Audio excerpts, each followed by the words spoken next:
12 दिसंबर 2017 को मध्य प्रदेश की राजधानी भोपाल के थाना अशोका गार्डन काफ़ी भीड़ था।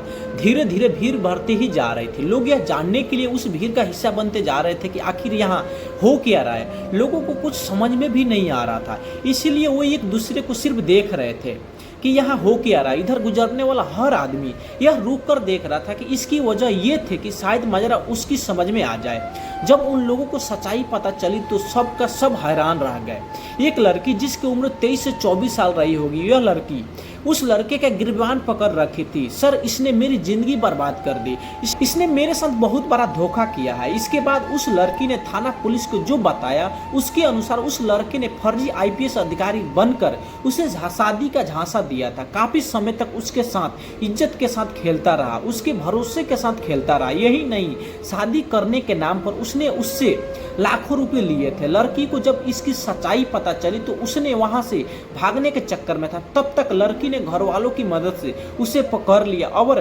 उसे थाना लाया गया। हर माँ बाप का ख्वाहिश होता है कि वो अपनी औलाद को पढ़ा लिखा कर इस काबिल बनाए कि वो खूब तरक्की करे। एक ही ख्वाहिश याकूब मंसूरी की थी। वो अपनी बेटी जेबा को गेट की तैयारी करवा रहे थे, लेकिन मुसलमानों में यही माना जाता है कि ज्यादा पढ़ा लिखा कर थोड़ी ही लड़की उसे नौकरी करवाना है और उसे शादी करवा देते हैं। लेकिन जेबा के पिता का सोच कुछ हटके था, इसीलिए जेबा को पढ़ा लिखा कर कुछ करने के लिए प्रेरित करने के लिए साथ साथ हर तरह से उसे मदद भी करते थे।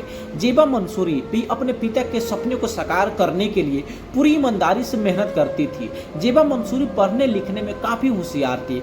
उसे पूरी उम्मीद था कि इस बार वह गेट निकाल लेगी। इसके लिए वो दिन रात मेहनत कर रही थी, लेकिन जो सपने उसने देखा था उस पर समीर खान की नजर लग गई। जवान होती लड़की के माँ बाप का सपना होता है कि उसके लिए एक अच्छा सा लड़का और परिवार मिल जाए। इसके लिए माँ बाप लड़कियों वालों की तमाम शर्तों को पूरा करने के लिए कोशिश भी करते हैं। अच्छे रिश्ते के लिए भी याकूब मंसूरी ने शादी.com पर बेटी जेबा की प्रोफाइल बनाई थी। उन्होंने ऐसा बेटी के सुखद भविष्य के लिए किया था, लेकिन हो गया उल्टा।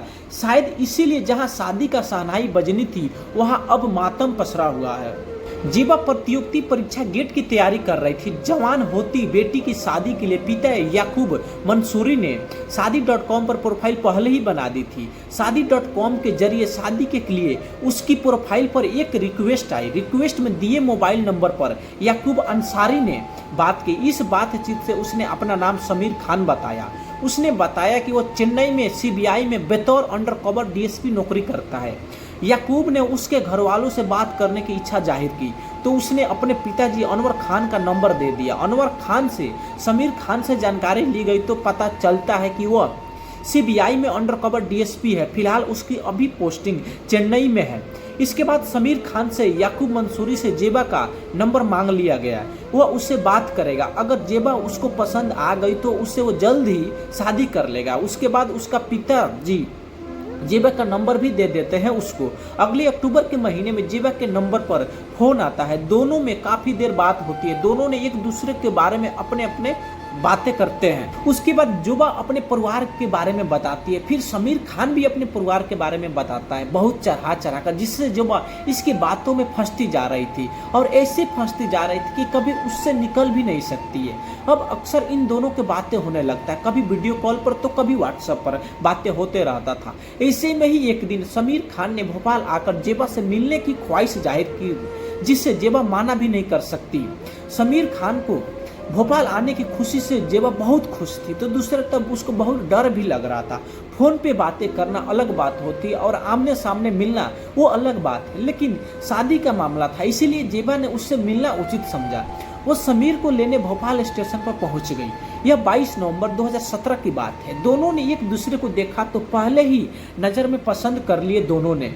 समीर ने जेबा के घर के बजाय उसके साथ स्टेशन से सीधे नूर उस सब पैलेस होटल पहुंचा, जबकि जेबा उसको घर ले जाना चाहती थी, लेकिन समीर के आगे उसका कुछ भी नहीं चला। होटल में समीर ने पहले से 2 बेड वाला रूम बुक करके रखा था। समीर ने 2 दिन तक वहां रुका। उसने अपने फैमिली के बारे में बताना शुरू किया तो जेबा भी और उसके बातों में फंसती जा रही थी। उसने बताया कि मेरे परिवार में सभी के सभी सरकारी नौकरी करते हैं, वो भी ऐरा गैरा सरकारी नौकरी, कोई जज है तो कोई वकील है। उसके बाद बताता है कि मुंबई में मेरे पिताजी का कपड़ा का बिजनेस है और वहीं पे वो संभालते हैं, जो बहुत बड़ा है। उसके बाद बताता है कि बनारस में मेरा जमीन भी है और बहुत जायदाद है। अपने घर और परिवार के बारे में बताकर समीर ने जेबा से कहा कि वह उससे पसंद है और उससे शादी करने के लिए तैयार है। समीर अच्छा लड़का था और वो अच्छे खानदान से था, और तो और वो सीबीआई में अंडरकवर अफसर था। इसीलिए जेबा को कुछ सोचने समझने का टाइम ही नहीं मिला, उसने भी शादी करने के लिए हामी भर दी। इसके बाद वो जेबा को छेड़ने लगा, लेकिन जेबा मना कर रही थी। लेकिन वो बोल रहा था कि अब तो हम दोनों पति पत्नी हो गए, अब किस बात का डर है।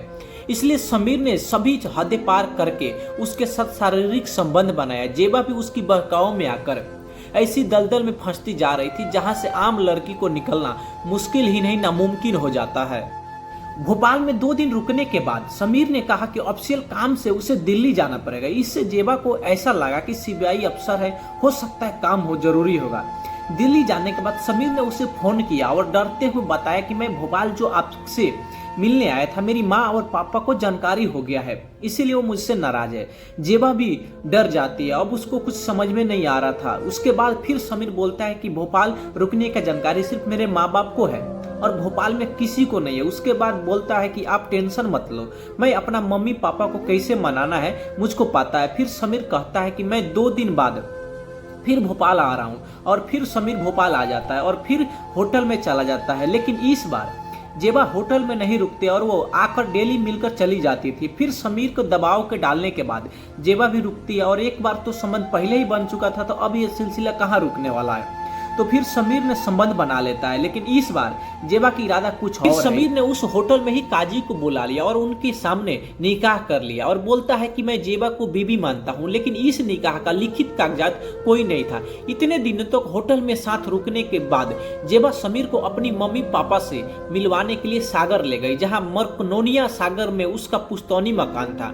वहां भी वही अपनी मीठी मीठी बातों में सबको फंसा लिया और उनके परिवार वालों के नजरों में अच्छा लड़का बना रहा। याकूब मंसूरी और उनकी पत्नी को समीर पसंद आ गया था। अब रिश्ते में कोई अड़चन नहीं था। कुछ समय तक सागर में रुककर फिर दोनों भोपाल आ जाते हैं। भोपाल में दोनों साथ रहते हुए समीर ने वहां भी उसके साथ शारीरिक संबंध बनाता रहा। समीर ने जेबा के साथ साथ उसके घर वालों को पूरा भरोसा दिलवा दिया था कि वह सीबीआई में अंडर कवर डीएसपी है, जिसका सिलेक्शन आईपीएस में हो गया है, जिसकी ट्रेनिंग हैदराबाद में होनी है। आईपीएस की ट्रेनिंग पर इसीलिए नहीं जा पा रहा था, कुछ स्टे लगा था, अब स्टे हट गया है और उसे ट्रेनिंग के लिए हैदराबाद जाना पड़ेगा। एक दिन जेबा ने हंसी मजाक में बोला, समीर आप वर्दी क्यों नहीं पहनते हो? तो उसने बोला कि सीबीआई अफसर हूँ, पहचान छिपानी पड़ती है, इसीलिए मैं वर्दी नहीं पहनता हूँ। जब कभी ऑफिस जाना होता है तब वर्दी पहनता हूँ। लेकिन जेबा ने बोला कि मेरे सामने एक बार वर्दी पहन लो। समीर न चाहते हुए भी उसको जेबा के सामने वर्दी को पहनना पड़ा। जब उसने वर्दी पहना तो जेबा को कुछ संदेह हुआ। फिर समीर बोलता है कि देखो नई अभी तक है, मैंने इसका वर्दी का सील भी नहीं तोड़ा हूँ। फिर अगले सुबह समीर सुबह सोफे पे उदास बैठा था। जब जेबा पूछती है, समीर क्या हुआ, कोई परेशानी तो नहीं है? परेशानी तो कोई नहीं है, मुझे ट्रेनिंग के लिए हैदराबाद जाना था, उसमें करीब 2 लाख रुपये चाहिए था। तुमको पता ही है भोपाल में रुकने की वजह से मेरे मम्मी पापा मुझसे नाराज है, इसीलिए वो लोग बात नहीं कर रहे। अब पैसा कहाँ से लाऊं? तभी जेबा बोलती है कि इसका आप टेंशन मत लो। समीर मना कर रहा था, लेकिन जेबा नहीं मानती। वह उससे बारी बारी करके उसे 2 लाख रुपए दे देती है। फिर बोली, जेबा एक काम करो, आप अपनी मम्मी पापा से बात कराओ, मुझे मैं सब समझा दूंगी। यह बात सुनता है समीर तो बात कराने से मना कर देता है और कोई ना कोई बहाना बनाकर टाल देता है। जब भी जेबा उसे बोलती थी बात कराने के लिए, वो बहाना बनाकर उसे टाल देता था। अब जेबा को उसके बारे में कुछ ज्यादा ही संदेह होने लगा था।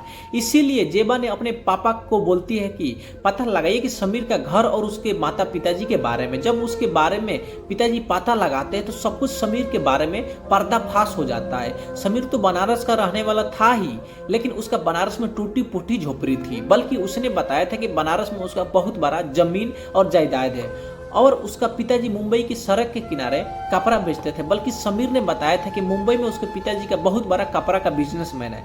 जब ये सब कुछ जानकारी उसके पिताजी लगा लेते हैं तब जेबा से बोलती है कि समीर आप अपना कॉलेज का डिग्री मुझे दिखा दो। तो फिर समीर कुछ ना कुछ बहाना बनाकर उसे मना कर देता।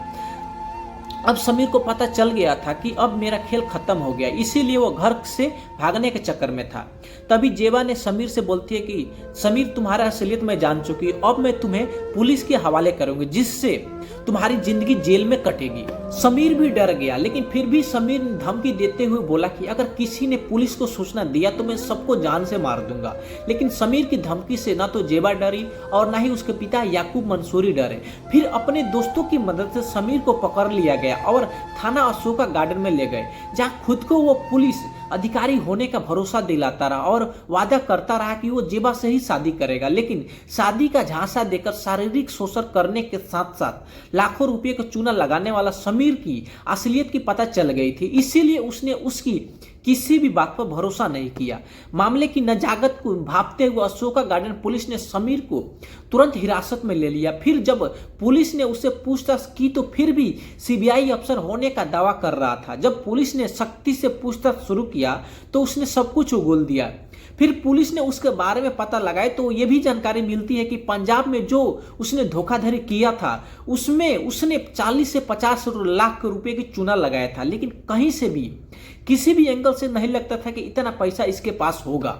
समीर का कितना शातिर दिमाग है, इस बात का अंदाजा इसी बात से लगाया जा सकता है कि वो भोपाल के सबसे मशहूर होटल नूर उस सभा में 2 नवंबर 2017 से 23 नवंबर 2017 तक लड़की के साथ रुका रहा। लेकिन होटल प्रबंधन को उसकी कार गुजारिशों की तनिक भी भनक नहीं लगी। वह इतने बड़े होटल को लाखों का चूना लगाकर रफू चुकर हो गया था। अच्छा हुआ कि वक्त रहते हुए जेबा मंसूरी को उस पर शक हो गया, वरना हाथ से निकलने के बाद शायद ही वो चंगुल में फंसता। अब देखना यह है कि मध्य प्रदेश के साथ साथ पंजाब पुलिस भी समीर उर्फ शमशेर को धोखाधड़ी, पैसे ऐंठने और शारीरिक शोषण और फर्जी पदों का गलत इस्तेमाल करने के अपराध में कितनी सजा दिला सकती है।